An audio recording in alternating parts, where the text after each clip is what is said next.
All right, every Monday we take a deep dive into what your elected lawmakers are up to, and we started with Iowa in our first half hour, so now we turn to Illinois. This past Friday was a key funnel deadline, and here to help break down which bills made it out of committee and are still alive is Ben Zielinski, State House reporter for the nonprofit newsroom Capitol News, Illinois. Ben, thank you so much for being back with us. The Illini have been top of the news for a lot of people right now because of the Final Four run, but that's not all. Lawmakers have been debating higher education funding and overhauling this. What's going on? Yeah, so Illinois lawmakers are looking for this big change to state funding for universities. They want to make it a lot more like the K-12 funding model in the state, which basically distributes education funding based on the school's adequacy funding level. So, for example, Western Illinois University is one of the lower funded universities in the state, where U of I, of course, is one of the higher funded universities in the state. And the change that state lawmakers are looking to make here is to basically distribute the money that goes towards higher education every year more towards those schools like Western that have a lot more work to do to meet the actual adequacy target for their schools. Yeah, and you heard the University of Illinois speak up against this. They're very opposed to this. They say they'll get less money with this bill. How likely does it look that this will pass?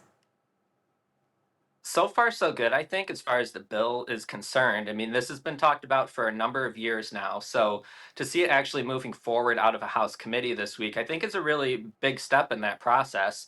We know a lot of the universities around the state are very supportive of this, but U of I, because they would probably receive less funding each year, they're still opposed to this. But it seems like lawmakers aren't quite as swayed by the U of I system as they were maybe last year.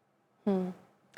Well, right now, House lawmakers are on recess. They won't be back until next Tuesday. What does that mean for the Chicago Bears?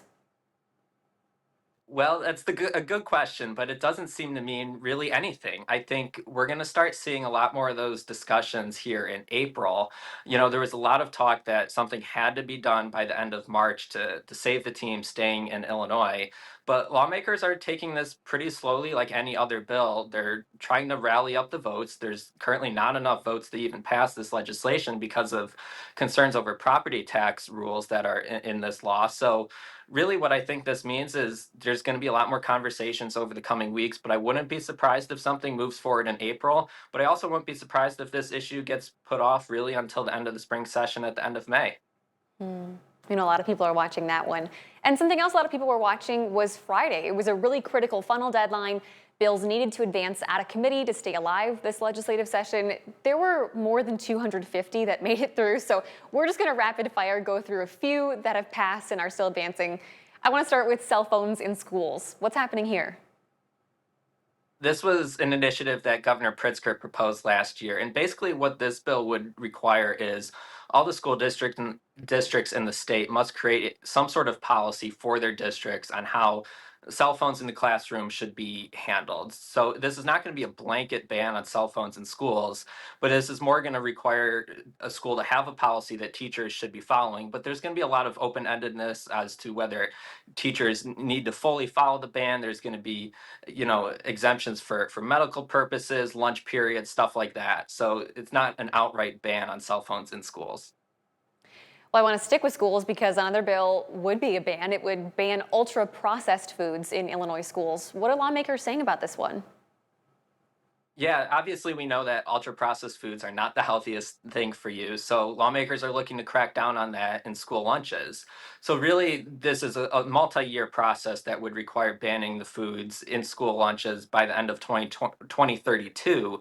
But we're still trying to figure out some more details about exactly what sort of food is part of this. It's not entirely clear. So that's one of those bills I think that's going to see a lot of changes in the legislature before it actually moves forward, so we can define what sort of foods are considered ultra processed. Hmm.